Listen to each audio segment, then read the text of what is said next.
you. Next question. Mr. Raymond, you'll be up first. This is sort of a tough question. I was reading this. I feel sorry for you guys. Please tell the residents what Austintown nonprofit organizations you belong to, Austintown fundraisers you have spearheaded, and other community involvement you have been active in during the past 10 years.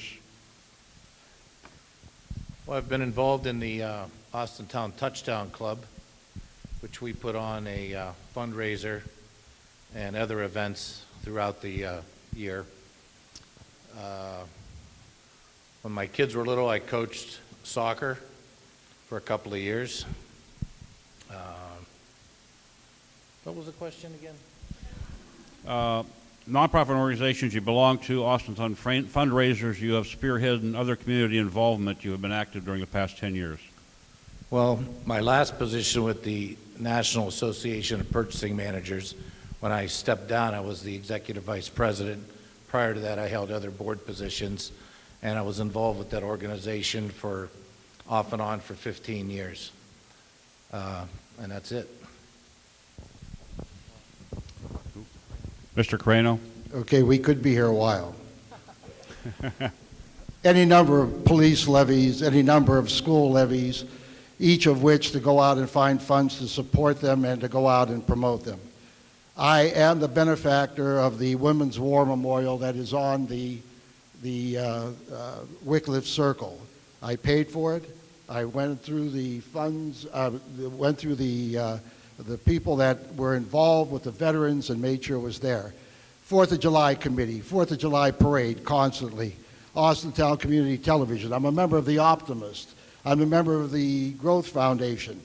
I have any number of different people call me constantly to be part of the committees to raise money for their particular causes, even though I'm not a member of their organization.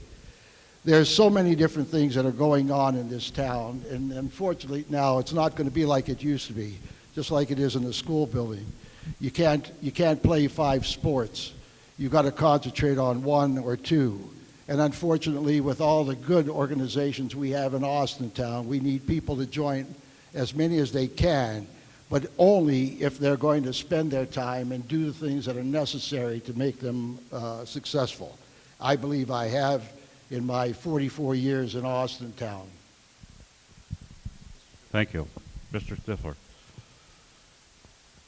As far as spearheading any fundraisers, I think I have enough people coming to my door that we buy tickets for and we donate to, and we do contribute to the fundraisers. As far as community involvement, and I think in my opening discussion, I had 16 years with Austintown Community Baseball, and anybody that was involved in that organization, it was a full-time job. It didn't end when baseball season ended, and it didn't begin in May when it started. It was a full-time job for 16 years. Anybody that thinks that there are people pounding the doors down to help those organizations need to go look to any of the individuals that are working there. It's difficult to find people to help. I stayed on those organizations long after my kids were done playing to make sure that those organizations stay viable. That's one of the reasons I still maintain my position on Tri-T baseball. I've many times, because my boys have been long gone as far as playing sports. As far as that, I was also a coach in they call it the West Catholic Crusaders. They play over at St. Christine's. I was 7 years as a coach there. Spent a lot of time, and that was an every night thing. So between my baseball and my football volunteer in the coaching, it was very difficult to do any fundraising on my own. So, but I definitely contribute. So, thank you. Thank you. Mr. Shepis. I know what that's like. And I'm proud of it. As mentioned before, I'm in the Austintown Girls Softball League, nonprofit. I've been there for over 4 years, just elected to another 2-year term. We think of different ways to raise money all the time. And as a business owner, I contribute as much as I can, or as much as my business partner lets me. I'm also a member of the Fall Festival, Austintown. strong feelings for that. Again, I make the donations through my business with the inflatables, the dunk tanks, staffing, however I can help. I volunteer, I recruit businesses to attend. I've been there since day one. I can't attend all the meetings, but I was there for the first one and still keep in contact with them. At Austintown Balanced, we sponsor a lot of different fundraisers. A lot for the Austintown school system and other school systems. Numerous amounts of churches, which I strongly believe in. Down Syndrome of the Valley, which is very close to my heart. Friends of Fido, 30 seconds. animal lovers. If it's just buying a banner or donating a gift certificate, however I can help, we will. Thank you. Mr. Davis. Well, as we spoke of earlier, we raised over $25,000 to bring fireworks back to the community. I was the co-chair of that and spearheaded that. I was also a member of Team Orts that raised over $20,000 for a family in need in our local community. I also negotiated with Greg Greenwood for a Chevrolet Cruze to be donated to our police department's DARE program when our DARE car practically blew its engine, and we needed a new DARE car. So I negotiated with Greg to get that. I sat in Panera Bread one day when Sam Cavelli walked in, and I negotiated with Sam as he walked in, and I grabbed a hold of him and said, "My police officers need vests. Can you help us out?" I negotiated with him. So when you talk about what I've done to spearhead things, I think I've grabbed the bull by the horns and done that. Organizations that I'm a part of. I sit on the board for the Hope Foundation, the Mahoning Valley. Anyone that knows me knows I love kids and will do anything for them. You want to go straight to my heart? Put a kid in front of me. I love kids. Our organization helps chronically ill and terminally ill children. I've sat on that board for 3 years, and we've raised over $100,000 to help research and fund things for children that are in need, such as autism and such as cancer. I've also been, as Mr. Carano said, part of police levies and fire levies. We 30 raised seconds. money to spearhead those campaigns. As my colleagues up here well know, campaigns aren't cheap. So when it came to running those police and fire campaigns, we raised money for those as well. Okay, this question, who's up first? Mr. Crano, you're up first. How can we best learn the pros and cons of opening a racino? What resources? That's the question. Well, I certainly hope the Racino is going to have a seminar to teach us how to open it. Those of us who at times have been at a racetrack or in a casino know how you play the games, but we don't know how to run it. The situation is such that the Racino is here, and God bless them, I'm glad they're here. But they're not here as a giant-sized benefit. They want to help Austintown, which they will. They're here to make money. That's their purpose. God bless them, we hope they do, because if they are successful, then Austintown will be successful. But the fact of the matter is, it's going to be up to the Racino to teach us what they need so that we understand what they need. And we're going to have to tell them what we need and what we ask them to do. It should be a mutual admiration society for both of us. And the intelligence that we need is to be able to talk to them, understand, negotiate with them, discuss things with them, and learn from them. Mr. Stifler.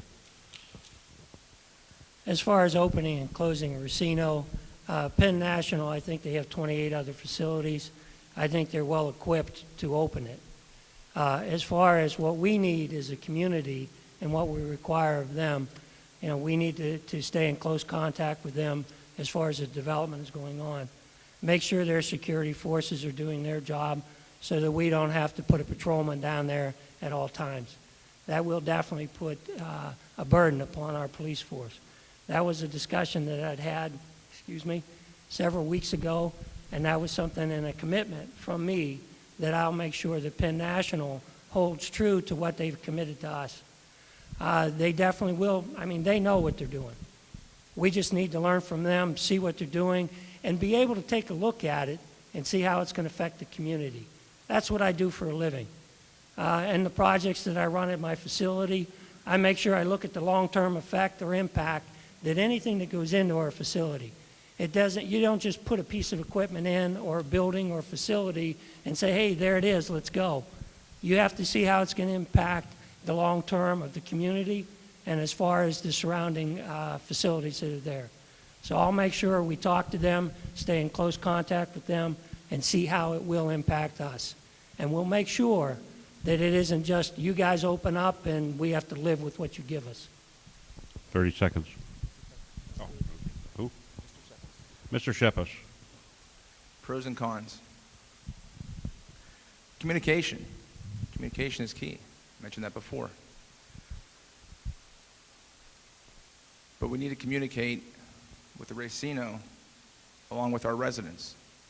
We need to listen to our residents first. Bring the Racino people in, Penn National. Meet together, hold forums like this, township, all three of us, and discuss the issues, if any. Bring in our police and fire, our support services. How will they be affected? They need to have lines of communication. Should we hold monthly meetings, quarterly meetings? Know what they're doing. I mean, it's 1,000 jobs. They definitely know what they're doing. Thank you. Mr. Davis. Well, I can tell you firsthand that if you want to learn about anything from the Racino, Penn National will be happy to tell you. I learned more about horse racing in the course of 7 trips to Columbus than I ever care to know. I will tell you this.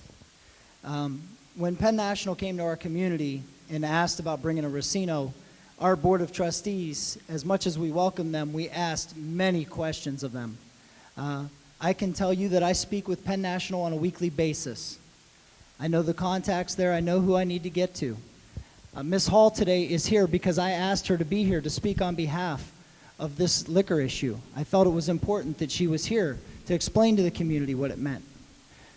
When Penn National wanted to build this racetrack in Racino, we made it apparent that they needed to go and they needed to speak with the residents that would be affected. They didn't send down their employees. They sent the COO of the company to go door to door and to meet with those residents. We knew they were first class because they did that. I can tell you that as far as the operation of the Racino, our police chief and our fire chief will attest that one of the things I'm adamant about is that they contact the police chiefs and the fire chiefs in Toledo and in Dayton where these current racetracks exist, and they find out what the needs and demands are on those police and fire departments. I was adamant that they knew that. They are currently discussing that with those departments, and that way they will be prepared for when this Racino opens. As far as holding Penn National true to what they've said, I asked them when they come to our community, I said, what makes you different than all the rest? There were so many other opportunities for a Racino or a casino to open up in the Mahoning Valley or in Pennsylvania, and they explained that they are the #1 pari-mutuel wagering facility in the country and the number Time. 3. Time. I'm sorry. I missed it. Mr. Raymond. Well, I don't think there's anything to be said that hasn't been said, but I think there are some things that I believe that the fire and the police will have to deal with. There could be traffic issues. There could be situations if the horses would get loose. Some of the situations with the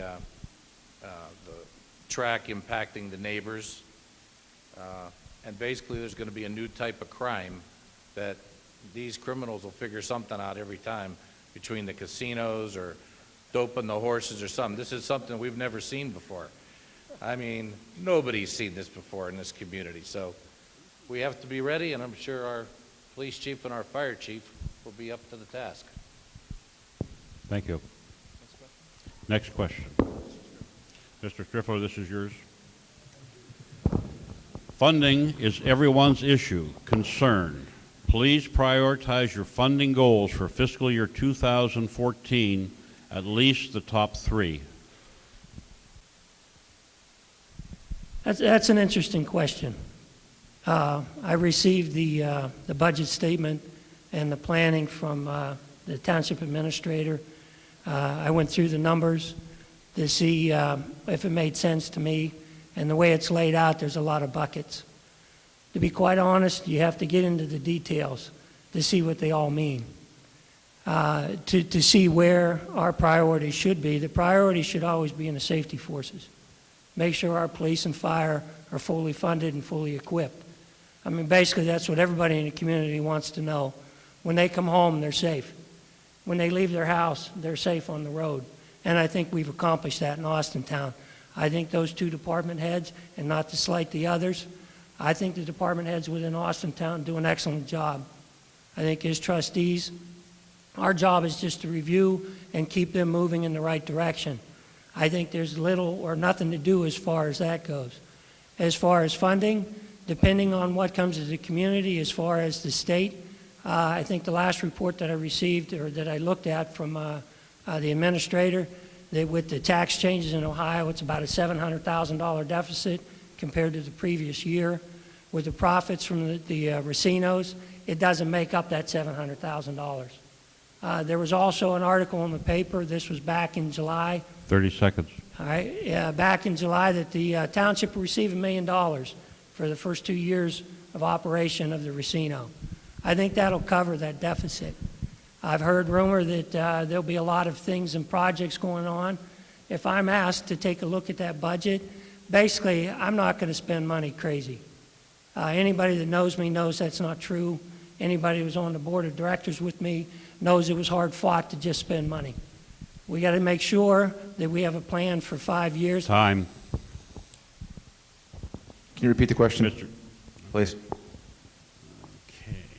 Funding is everyone's issue or concern. Please prioritize your funding goals for fiscal year 2014, at least your top 3. Well, one is to finish in the black, which they're doing a very good job of now.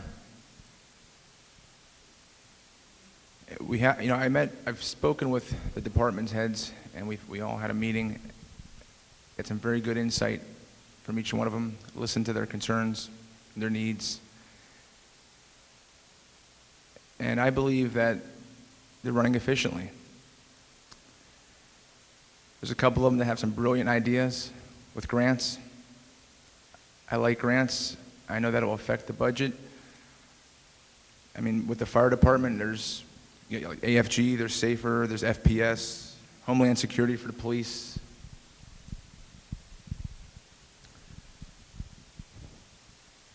And our safety forces. That's where it's at. Mr. Davis. All right, so I think the question was pretty short and sweet, so I'm going to give you the top 3. As someone said earlier, safety and security, police and fire, that's number 1. We've got to make sure our community's safe so we have a place that we can be safe when we're living in our homes, that our children can play on the streets. Police and fire, that's number 1. Number 2 is roads. 2014, we need to look at paving more additional roads. We need to continue the works with Boardman and Canfield and try to negotiate to get better paving projects done, just like we did this past year. And then number 3 is to pay off existing debt. The township currently has an $850,000 loan through our joint venture with Boardman Township. From the Racino funding, I'd like to take a look and see if we're available to pay off that loan. I'd like to get that taken care of so that the township can... Well, Mr. again, I Raymond. benefit from going last. I know. I'm not last? Well, I'm not going to let you talk. Okay. As Jim said, the first batch of money from the Racino should be spent on the radio, and we should start spending more money on the roads to get caught up. Also, I think the parks have been neglected for quite a while, and I think they need some income over there. We've increased that park up to 260 acres, and I believe they still have the same 3 guys working over there. They've got a few floaters from the road department, but we need to put a little more money into the parks. Obviously, we always want to take care of our fire and our police, but I believe their levies were just passed, so right now I believe they're okay on money. Any additional money that would come in from different things we could throw around, we need to entertain the fact that the Township Administration Building needs a facelift. So, that's it. Thank you. Mr. Carano. Thank you. History lesson. The 2 major things that trustees are responsible for by the Constitution of the state of Ohio: roads and cemeteries. Believe it or not, roads and cemeteries. Obviously, the roads are absolutely important. Certainly, fire, police, and so on. But we need more of a transparency of the budget. We have to be able to go online to see what's on that budget. I mean, it was very difficult finding the budget totally to find out exactly what's going on. There has to be bigger transparency. The other thing is I've already started with our local political people to go down to Columbus and start working in the federal and the state level to stop this killing us with the taking away the local funds and bringing them back.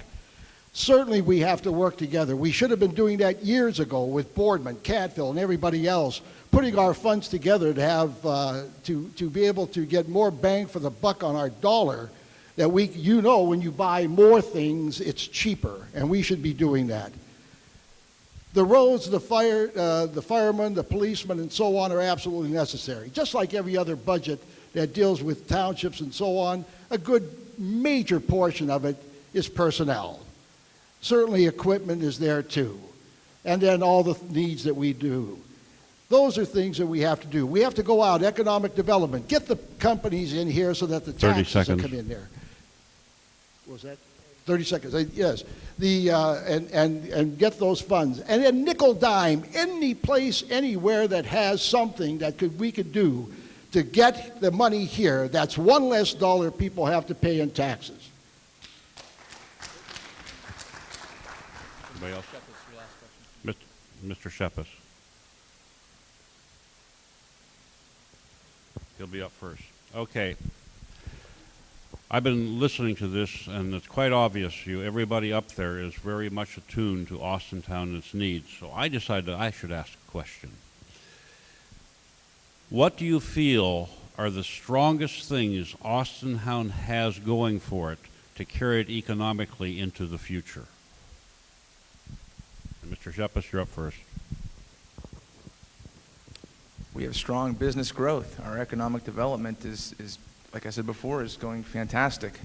We're going to continue to grow. And you're going to see a lot more of that after the Racino comes.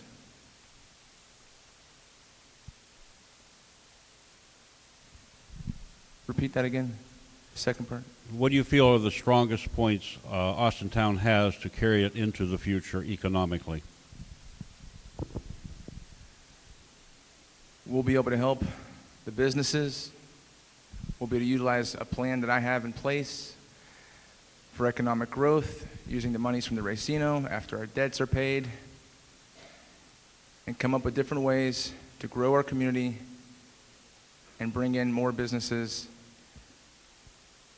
And I think we're starting to see that trend now. Thank you. Mr. Davis. I think one of the greatest thing that Austintown has to offer right now is if you drive down 46, once the Racino became official, you saw for sale signs pop up like crazy. We've got the land available to us, so we have land accessible where businesses can come, where restaurants can come, where hotels can come, where one of the things that Lisa and I have discussed in the paper, you may have read, we would like to bring a water park to the Austintown community, an indoor hotel water park. So Austintown has the land available for growth. So I think that is what could help Austintown the best economically, is based off of Austintown now becoming a destination location, we've got land to build on. Mr. Raymond? Well, I think one of the things that we have is our location on the highways. Route 80, Route 680, Route 11 connects us to just about anywhere. So I think that's a big advantage. Another thing I believe is that we don't have any city tax for incoming or any type of income tax on the workers that would locate here.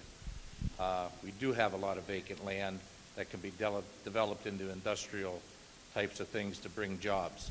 And another thing we have is we have a large population, so there's a good opportunity that the people that live here could end up working here. Thank you. Mr. Crano? I'll start by what Bob just said. Our number one asset in Austintown are 39,000 residents who are hardworking, industrious people who are ready at any time to work if somebody comes here with the jobs. Certainly we're going to have spin-offs coming off of a lot of the racino, the fracking, and everything else that's going on. We already see it. We see the restaurants that are coming in. Those aren't coming in because all of a sudden they decided that there was something that they could sell here. They're coming here because the racino's coming here. All these, the dedication, the schools that we have are outstanding. We have health available to everyone here. There are so many assets. Jim brought up the idea. There's property on Meridian Road. There's property on 46. There's property all over the place that we could bring light industry and commercial here, commercial companies here that can hire 15, 20, 25, 30 people, maybe even better than that. And the biggest thing we have going for us, because I did a study on it one time, 85% of the people want a winning football team. Thank you. Who's next? And Mr. Stifler's last. Mr. Stifler's last. As far as the best things the community has going for it, and I'll echo Mr. Carano's words, the township, the residents. You look around today and you see the people that are involved in the community. They didn't all show up here tonight, but they're involved on a day-to-day basis. You do have people that want to get involved with the different sports programs, the baseball, the soccer. Austintown has 3 football teams. Actually 3, when you look into the West Catholic Crusaders. And they have always had that. So the parents, and when you look around and the people that I've talked to, what attracted them to Austintown? It was the security of the police and fire. It was the school system, and this is one of the reasons why you look in the facility you're in right now. These are important. The education you can get from Austintown. I'm a prime example. I came through the Austintown school system. If anybody says it's bad, I'll disagree with them. You can get what you want out of this community, and that's why it's strong. The people around this community are good, hard workers. They come home to the restaurants, and they come home to make sure that their families and kids are taken care of. That's the strongest asset the community has. It is the people that come into this community. And like Mr. Carano said, there is property available. All the different companies and that have gone away up in the northern Meridian area up there. There is places that we can go ahead and develop. 30 seconds. Just closing again, I probably repeat myself. It is the community. I've met a lot of good people in this community, a lot of hardworking people, very knowledgeable too. Don't let anybody kid you. So thank you.